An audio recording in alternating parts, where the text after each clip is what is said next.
So I want to make this video because I want to help people that more or less don't have confidence in their jump shot. Because I was that guy. I had a lot of trauma growing up because I was just made fun of because how my jump shot looked or I couldn't make shots. To be honest, it's for those that had a similar experience to me because I had like a really funny jump shot. It took me it took me almost to 23 to realize what I really need to become like a valid shooter. I'd say just to be able to even get to the point where if I'm open, more than likely I'm making the shot. And I want to like dumb it down very basics because I feel like there's a lot of things that people taught you about how to play basketball, but there's more than one way of shooting the basketball. And I think like a lot of people like teach you like wrong. Like, bro, like for a very long majority of my life, bro, I shot on my toes. And it took me till like 23, 22 for somebody to look at me and be like, bro, it looked like it hurt from the feet up. It looked like it hurts while you're shooting, like you're not on balance. That kind of unlocked my whole game because I truly understand when Klay Thompson said, if your shoulders are square,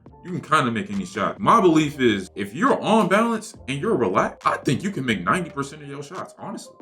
I truly believe that because it took me like really long time to shoot on the base of my feet. My whole thing about it is like balance is such an important part of basketball. I want to talk about this 10 toes to the rim and the tilt thing. Like for the life of me, I've never seen a good 10 toes to the rim shooter.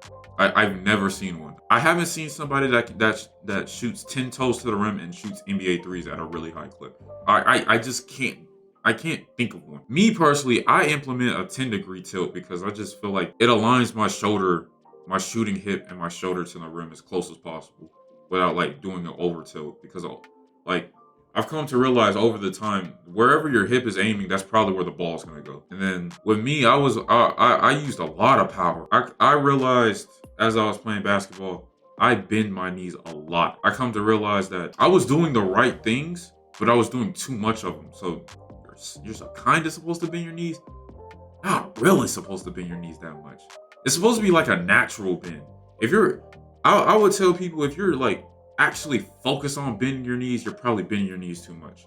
My big thing is if you look down before you shoot the ball and your knees cross your toes, you got way too much of a knee bend. Another big thing is the hand placement. When I talk about hand placement, this is like the last one because there's like several ways you can shoot. You can shoot hand behind the ball. You can shoot hand to the side of the ball. I shoot hand to the side of the ball because people say you don't want to do that, but like if you have your hand on the side of the ball, you go up, your hand is gonna naturally rotate under it. I would hope.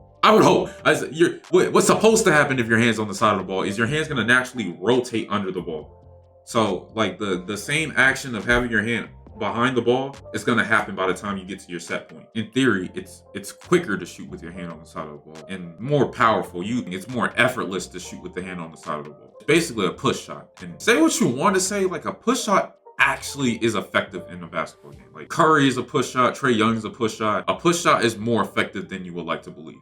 Take it how you feel. I know some coaches will say keep your hand behind the ball, but I would encourage you. Comfortability is the biggest thing. If you're natural, the best way I can explain it is the most relaxed way of making shots is the best way you should shoot the ball. If you're relaxed every time you shoot the ball, that is literally how you should be shooting. That is how God is telling you how you should shoot the ball.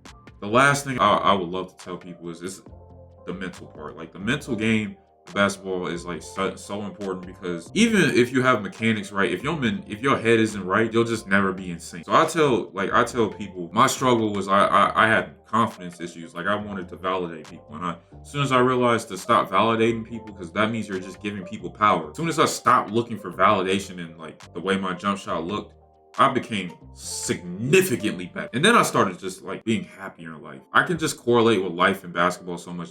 You can take so much aspects from basketball and just take them into life, and then it just meshed together perfectly. The way I view it, make or miss, I smile very often whenever I like play basketball because that way I can just constantly be in a happy state of mind. The reason I say that is because I feel like the most efficient way to view life and the most efficient way to be good at something is to be happy doing something. There's people that can be mean at things and still be productive. Studies show the most effective way to do something in a workflow, in a work state, or a sport, you have to be happy. That shows like the most effective way to get things done. And that even applies to jump shooting. If you're happy, you can hit a state where you can just consistently make shots. And I say that, but it's harder than you think to hit that state of happiness where you can just consistently make shots and be locked in. That's why earlier I said I always smile because make or miss, I can just focus back onto the next shot. I want to like mainly focus on those 3 points. Be on balance, be relaxed, and your mentality.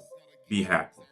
Hit a state, hit a state of flow that allows you to be happy. I call it the flow state. If you can hit all three of those, and you can hit 60% on an open shot, that means you're more than less. You'll probably make the shot. The goal is to be 90, but I want people to be human. So like when you first start out like working on your jump shot and like I always preach comfortability because if you find a way to make 6 shots but being very comfortable, dog, you are a threat. And like once you build that repetition, bro, it's the sky's the limit for you.